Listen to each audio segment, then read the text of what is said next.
Welcome to Conversations with Cal, where real stories spark real impact. I'm Cornell Calhoun III, and right here in the heart of Cleveland, we sit down with leaders, creatives, and visionaries who are shaping our communities and inspiring change. From personal journeys to powerful ideas, these conversations celebrate resilience, purpose, and the voices that move our city forward.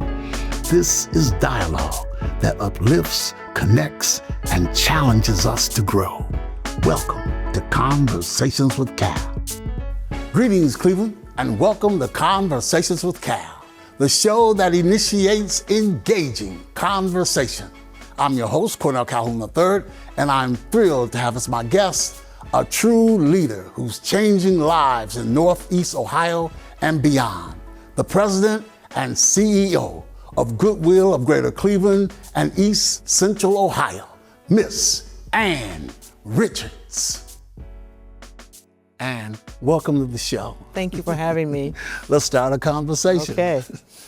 So I know Goodwill was founded in 1918. I know that the mission is to enhance the quality of life of families and individuals by eliminating barriers to opportunities. I know about the job development, the training service, career services. Talk a little bit about your journey to Goodwill. Yes, so I came to Goodwill in 2012. I had worked in for-profit all my career, and there was a job opening at Goodwill in HR, Human Resources, as the vice president. And I applied and got it, and it was the best move I ever made. I actually took about a 50% pay cut when you add in bonuses and such, and I've never looked back. Was there a defining moment in the 14 years that you've been there that kind of shaped your leadership in this organization? You know, I think I've had defining moments throughout my career where early in my career, before I came to Goodwill, I was running an assembly line and I was a supervisor, and I realized at some point that I cared more about the people and not the results like I was supposed to in that role. And so throughout my career, I've kind of honed that, because I know that if the people know you care about them, they will walk through a wall for you. So at Goodwill, there's been several moments, but one was, quite honestly, before I became the CEO, and the CEO that was there at the time passed away unexpectedly. And he had been there for 14 years himself at that point. And he was young, 62. And so I had a whole organization that was in mourning for him. And I had to provide care at the same time. We had to continue to do the mission and continue to run our stores. And so I realized then, showing people how much I cared about them, we continued to thrive even through that mourning period. Wow, that's incredible. So talk a little bit about balancing the business side of Goodwill with the deep human mission that the organization promotes. So at Goodwill, we have a saying. It says there's no mission without margin. And so we know we have to make money in order to do our mission and serve the people that we serve. When I became the CEO in 2017, we were serving about 13,000 people a year, and we were around $28 million. This year, we will serve over 30,000 people in our programs, and we're a $60 million Goodwill. And the reason we're able to serve that many people is because we balance the business side to make the money to then increase the service that we do to the community. And isn't there, and correct me if I'm wrong, but isn't there another motto, not charity, but a chance? Right. And I was so intrigued because it actually came out of Cleveland, and then it became the national motto. Is that correct? Yeah, the national motto. One of the things we say what you just said, and we also say not a handout, but a hand up. And that's what we're about. We're not about charity per se. We're about wrapping our arms around people, removing barriers, and getting them on the path to prosperity.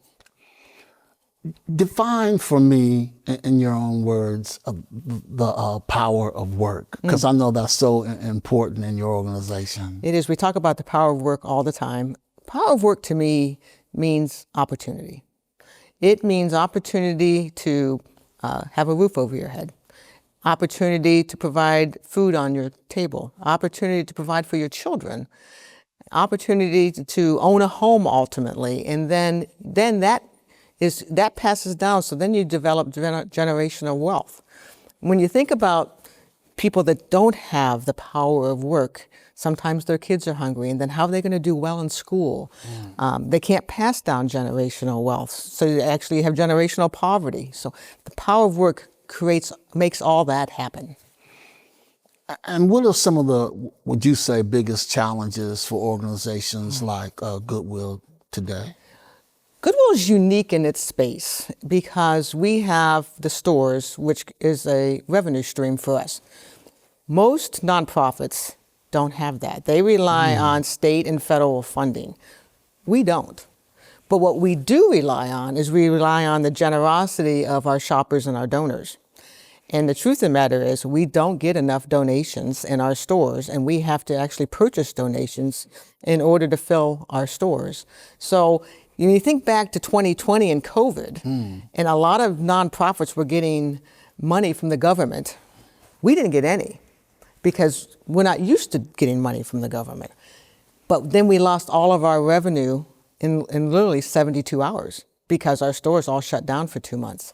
So that makes us very vulnerable when there's a pandemic, but when there's not a pandemic, we have a revenue stream that can pay for our programs and such. Our biggest issue is we don't have enough donations. Talk a little bit about the workforce development side of Goodwill. So Goodwills, there's actually, people don't really understand a lot of how Goodwills are structured. There's 150 separate Goodwills in the country. Each Goodwill has its own CEO and its own board of directors. The only thing we have to do to be a Goodwill is we have to have a workforce mission. You can have other missions, and all of us do, but you have to have a workforce mission. That's what Goodwill was founded on. And so for us, that means removing barriers. And people have so many childcare barriers and maybe physical barriers and mental health barriers. Our job is to remove those barriers or at least mitigate them and help people find a job and then keep it and hopefully move up into prosperity. Talk a little bit about the programs that you provide for. So we provide from a workforce development standpoint, we provide anything from, let's assess you. Maybe you were sent to us from Veterans Association or some other organization, and they want to see what you want to do, what you're capable of doing. So we do everything from assessment to development, as far as developing skills, to finding you a job, to coaching you on the job. So it's that whole array. Now, some people come to us, they just need our help finding a job. Others come to us and they haven't had a job in decades, and they need us to figure out what will best fit their skill set. Talk a little bit about some of the partnerships. Are there organizations that you partner with that help you with the mission? We do. So it's all about collaboration, and that's what we're about. There's so many people out there that need services, and there's more people that need services than there are organizations that can serve them. So if we can work together with other organizations to serve the community better, we're all about that. We have relationships with Job and Family Services, the Department of Disabilities, Veterans Associations, jails and prisons, so we can serve the individuals coming out of those. So it's an array of different partnerships that we have in order to meet the needs of the community. We're very close with the courts. And one of our programs that only our Goodwill has across the country is a parenting program, and it's for people that have lost custody of their children. And it's a 10-week intensive program, 4 days a week, where you come to Goodwill and we train you on how to be a better parent. And one day a week, your kids who have now been removed from your home are brought to Goodwill under our supervision so they can have that one day a week where they can visit with their parents. And they're all court referred from the courts. So how many Goodwill stores are in Cleveland? In Cleveland, there is 12. 12. In our organization, we actually have 24. Our Goodwill has Geauga, Cuyahoga, Lake, and then we skip over Akron. That's a different Goodwill. And then we have Stark, Tusk, Carroll, Jefferson, and Harrison counties, and then we have 2 counties in West Virginia. And so when you add up that whole footprint, we have about 875 employees in 24 stores. Is that why it's called the East Central region? And you're the CEO of Greater Cleveland and the East Central, correct? Correct. So it used to be a Cleveland Goodwill, an Akron Goodwill, and a Canton Goodwill. And back in 2005, Canton and Cleveland merged. And we changed the name then. When you think about your career at Goodwill, what gives you the most gratification, would you say? We change lives. We change lives every day. And we may only serve 30,000 people this year, but those 30,000 people are connected to families. And so who knows how many people that we actually are serving. And I get to be able to see the difference we're making. I get to see the people that never had a job now have a job, or had a job and got hurt on the job and now can't do that job anymore, but we found them something else. It is such satisfaction, especially when I see the children of those parents, and I can see that they're now being well taken care of because their family has a job, or it's a parenting class situation, and we've been able to reunite the family. It's great. It is the best job I've ever had. I know it's still an arduous task, but what keeps you going? What keeps you, motivated to do the wonderful things that you do? I used to work in a job where I struggled to go to work every day. I wasn't happy. I didn't see the impact we were making. Every day at this job, I see the impact. We have a campus in Canton that we're going to actually replicate up here in Cleveland. But that campus in Canton has been open since 2010. We have 23 other nonprofits at that campus that serve individuals in our community. Last year, we had over 70,000 people come through our doors looking for services. I see it every day, and that motivates me. I don't worry. It used to be Sunday nights. I got to go to work in the morning, right? I don't think about. I work all the time. I don't think about Mondays and Sundays. It's about doing good, and we're going to take that campus model and we're going to put it up here in Cleveland, and it's going to be at the old St. Vincent Hospital site. And when do you think it'll open? So we think it's going to be around $35 million. Okay. Goodwill, we're putting $10 million into it. And we think we're going to try to get some new market tax credits. We're going to try to get some money from the state. And then we got to raise the rest. So we probably got to raise about $17 million.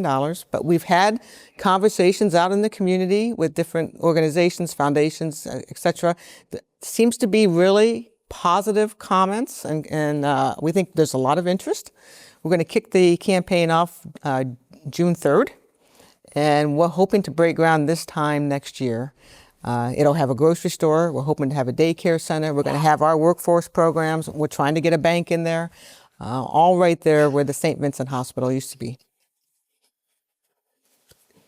If you could change one perception of Goodwill that people have, maybe there's more than one, what would it be? Well, there's several, but the main one, people think that we are not the organization we are. It's one thing when you're trying to explain to somebody what you do and they don't know. Mm-hmm. It's another thing when you're trying to explain what you do and they think they know, because then you got to change their mind and it's much harder. And so there's a lot of negative publicity out there about Goodwill. You can Google it. You can Google CEO pay and it'll bring up some guy that's never worked for Goodwill that makes millions. That people think owns Goodwill.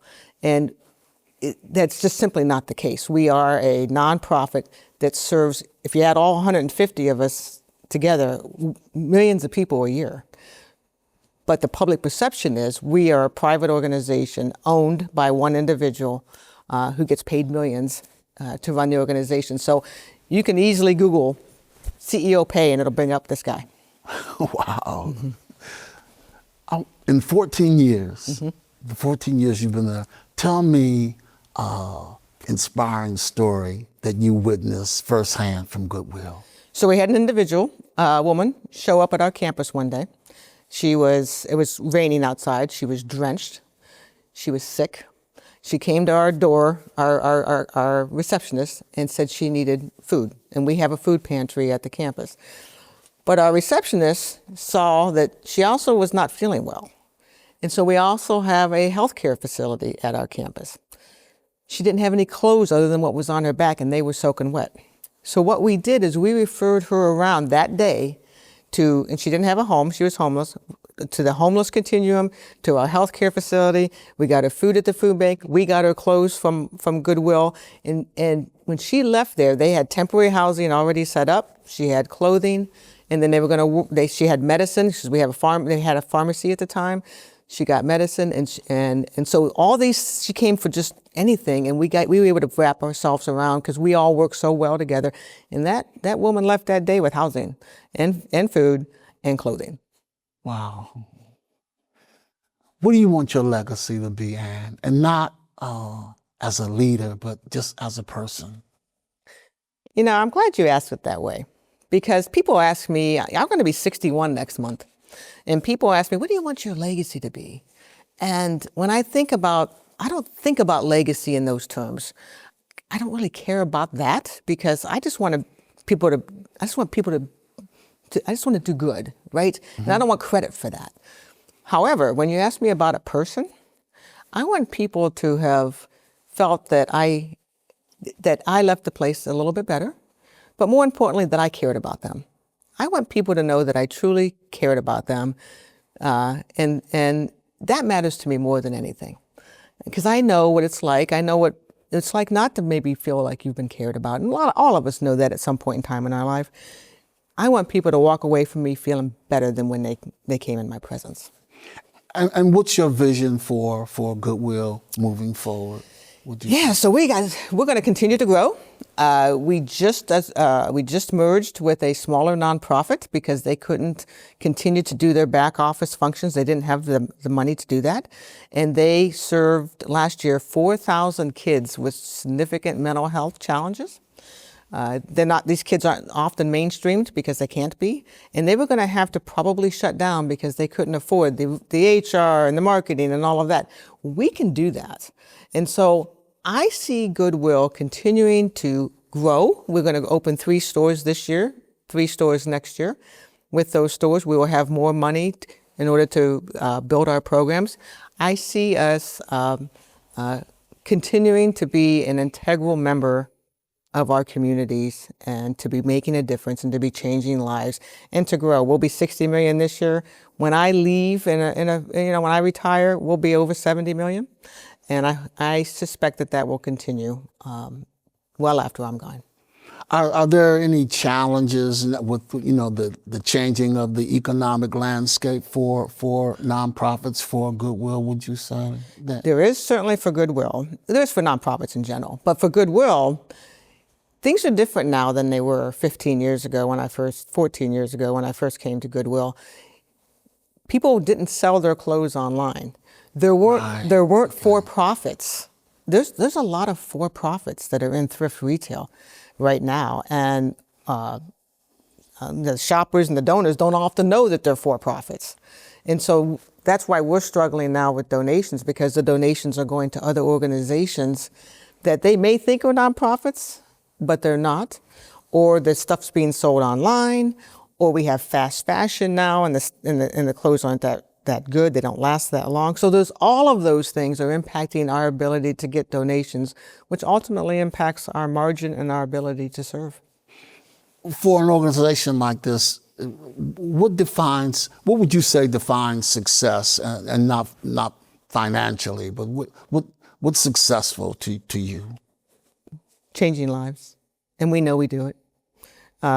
We know we've changed so many lives over the years, and we continue to do that. And as long as we continue to grow our programs, we have 31 programs now. That's almost a 50% increase in the last 10 years. We got to continue to meet the needs of the community. We have to evolve. The needs change, so we have to do that. But there's always going to be people out there that need the services that we provide. And as long as we continue to do that and continue to grow, I think that we'll be very successful. You get a lot of walk-ups, get a lot of calls. We get a lot of walk-ups, calls, and we don't turn anybody away. So some people come to us referred from an agency, and so they'll give us some money to help take care of that individual. Others just walk through our doors, and we don't turn anybody away. We call it no wrong door. There's no wrong door you can open. We will take care of you, even if there's no money behind you. What's the most unusual request you've had from a person? Oh, gosh. We get all kinds of requests. I don't know that I'd say any of them are unusual because they matter to them at the moment. Right. Right. We get some unusual donations, I'll say that. But but I don't think there's been any real unusual requests. There's things we can't help them with, but we'll get them to somebody who can. So we get those, not a lot, but people that we don't do housing, people need housing, so we'll get them with a housing organization, things like that. I wouldn't say we get unusual requests. And going forward, what's next for Ann Richards? Well, I like I said, I'm going to be 61, so I'll be around a few more years. But I'm never going to stop. I may not be the CEO of Goodwill. I'm actually on the Goodwill International Board of Directors right now. I'm the past chair, and I'm never going to go completely away. And even when I'm retired, I'm going to be doing something that takes care of people. And I'm a grandmother. Oh, congratulations! So I have a 2-year-old grandson and a 6-week-old granddaughter, and I'll be spending. So you'll be busy. I'll be busy. What does the position of board chair entail, Ann? Gosh, yes. So that was I was board chair for 2 years. I'm the past chair now for the last year. We are the chair of Goodwill International, so we're like a membership organization. So all the 150 Goodwills pay a membership fee to Goodwill International, and then we're the board, and we kind of oversee Goodwill International. So at the time I traveled all over the country, helping other Goodwills and understanding what their needs are. And then I was a part of developing the new strategic plan for Goodwill International. And what Goodwill International does is they support the 150 Goodwills. So what do they need, and how are we going to get it to them? So you get to see a much bigger picture of the impact that Goodwill does nationally. Well, your experience in working with the Cleveland and the East region, how did that prepare you for the global position, would you say? So Cleveland's got its challenges like any other city. It's got some challenges that other cities don't have. And, Cleveland's it's usually between Cleveland and Detroit, who's the poorest city in the country. And I was able to take that knowledge and take it to the national level. And then what we talk about at the national level all the time is economic mobility and how to create that. And so when we do strategic planning, we talk about how to create that. And I could talk about what's happening in Cleveland or not happening, whatever the case may be. Right. And then we can work at the national level then to try to figure out how to help organizations at the local level come up with programs and things that will meet those needs. In fact, every year the Goodwill CEOs get together. It's called in their board chairs, and in 2028 they're coming to Cleveland. Oh, wow. So there'll be about 500 people here in Cleveland, and they'll be able to get to see the great city that we have. And the new construction. And the new construction. Right. Hopefully it's open by then. I don't know. We'll see. We'll see. We're going to go to the Rock and Roll Hall of Fame. We're going to stay right downtown, and I think my being on the board has brought much more. There's much more people looking in at Cleveland at the national level and what we're doing, and I think that had a lot to do with why they're coming here in 2 years. That's fantastic. And thank you so much for being on the show. I've learned so much about Goodwill. Well, thank you so much for having me. A pleasure. Ann Richards of Goodwill Industries reminds us that work is more than just a paycheck. It's a pathway to hope, stability, and self-worth. I'm Cornell Calhoun III for TV 20, and we are Cleveland and Conversations with Cal. And remember, if you don't like what's being said, change the conversation.